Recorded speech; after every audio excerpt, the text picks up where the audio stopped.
What is up YouTube, SwanseiiMoto here, and today we're going to review that bike, which is the Rieju Marathon Pro 185 Supermoto. Let's get rolling.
So let's start the review. Alright, seating position is very upright.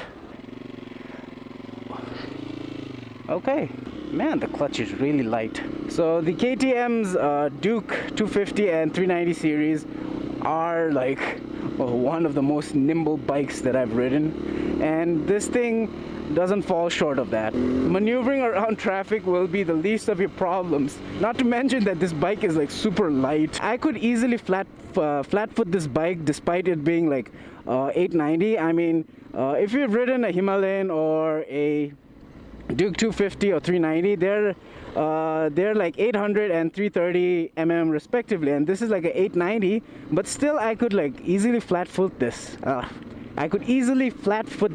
So it's deceivingly shorter than it seems. I guess the suspension drops down depending on your weight. For you guys who are a little shorter, then I wouldn't say there would be any problem with this bike. Let me get to the power, which is, I'm used to my Himalayan's torque, which is like 32 Newton meters, I think, and despite that bike being like really torquey at 4500 RPM, this bike isn't that torquey. I mean, it's 17 Newton meters of torque. I know it's a big difference in comparison, but the thing is, whoa, let me go through. Which car is that? This is nothing short of horsepower and fun, man. Also, this thing has a really interesting, form of horsepower, I'd say. Like, how do I put it? Basically, this thing has 21 horsepower unrestricted and 19 horsepower restricted. So yeah, I know it was kind of confusing at first, but basically what Rieju told me was during the running in period, they normally restrict the power for the bike, so it runs in properly, so you don't go like ape shit on this bike and ruin the braking in process. So they restrict the power. Now you have, then after like the first servicing,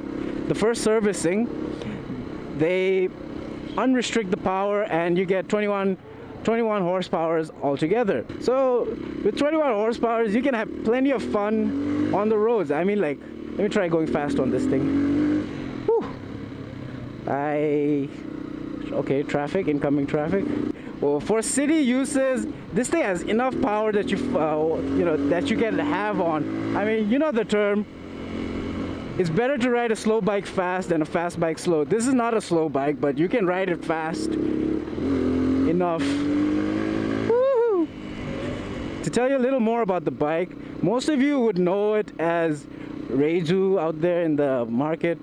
you know, like when you write it down, it's Rieju, so we directly pronounce it Rieju. It's a company from Spain, so in Spanish usually the letter J is pronounced with an H, so it's actually Rieju, which sounds a lot cooler. God goodness, like I was wondering which company would name themselves Rieju, and then last time I found out that it's actually Rieju, and now it makes sense. It's like, for me, it's like faith in humanity restored. I mean, like, which company would give itself such a lame name? But yeah, I'm really happy that the company sounds better now. Let me just cross this road. Let them go. And I will tell you a small gripe that I have about this bike. It's not quite a gripe kind of thing, but something that I'm not used to, rather, which is that the horn and the turn signal has been reversed, and it takes a little time to get used to it. So it's kind of annoying that way. And when I try to, you know, turn on the turn signal, I forget that it's, you know, reversed, and I end up hitting the horn button, which is seriously annoying.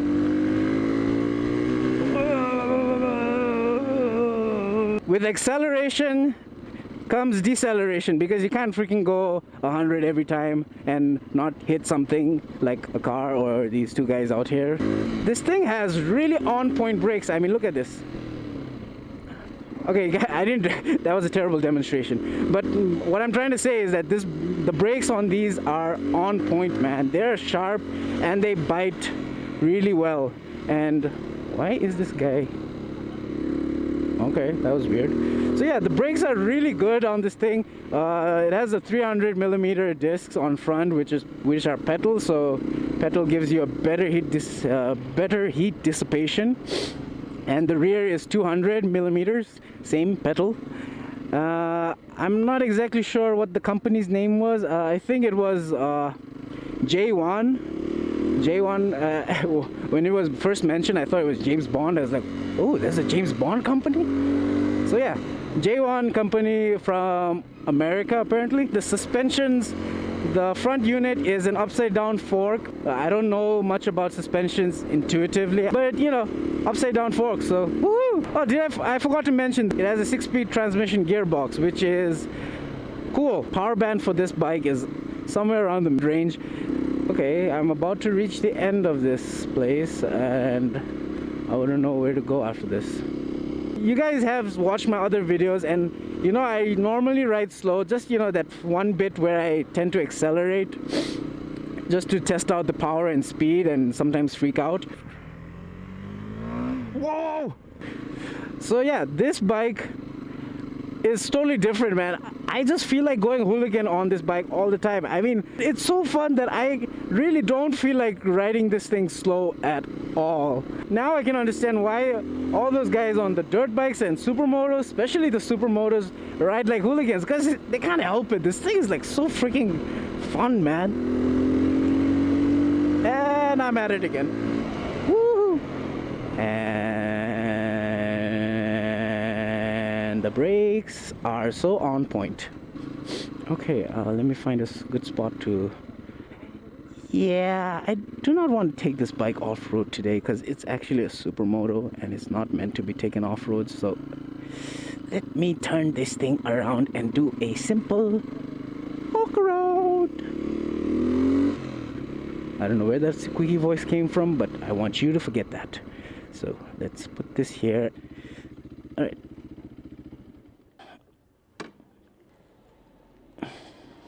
All right, the Rieju Marathon Pro Supermoto 185 or something like that. So yeah, this thing has 185cc engine capacity, and the rim size is 17 inches, and then, like I said, the disc brake diameter is 300mm. That one is 200. They're on the rear, and also upside down suspension, which I told you I don't know much about, which is really cool though. Liquid cooled.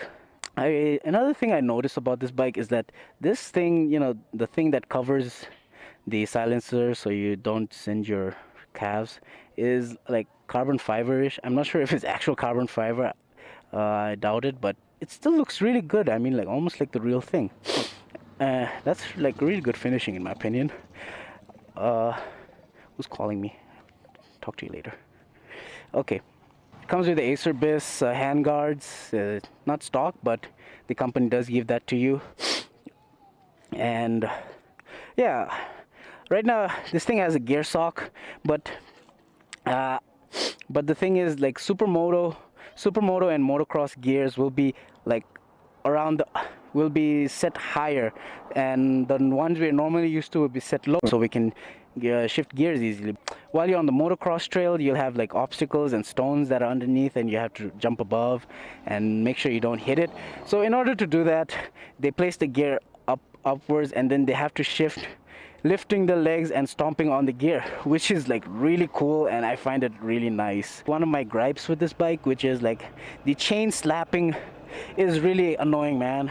I guess it's a thing with like Supermoto and what do you call that, motocross bikes, you know, the dirt bikes. But yeah, I don't really like noisy bikes, to be honest. Another gripe is with this with the engine casing out here. It's like although this thing does have a protection from you know, burning yourself on the silencer, I'm not sure about the engine case itself. Perhaps it doesn't heat up as much, but you know, I still worry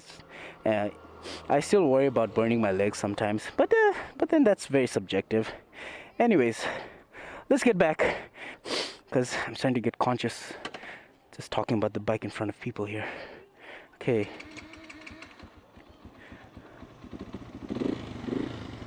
Okay, let me continue the remaining portions of what I need to talk about. So yeah, this thing has only a start switch this side, and if you want to turn on the headlights, you actually have to turn the key clockwise after the on click, and you have one more click. And out here, the high beam, low beam is a push. So yeah, the horn is up here instead of down here, and respectively the same for the turn signals. And it kind of takes some time getting used to, also along with the gear shifts, but you know, it's more fun than, what kind of bike was that just now? It's more fun than you know, annoying for the gear shift part. But this one is a little annoying because I tend to use the turn signals more often. And the choke is all the way up here, which is kind of a good thing. And in conclusion, I'd say that this bike is so freaking fun, and it turns you into a hooligan. You ride this bike, you'll understand why people on supermotos and dirt bikes ride like the way they normally do. Because you just can't help it. There's this power on this bike, and it's so nimble and fun. Okay, let me just go flat out. 75, 62.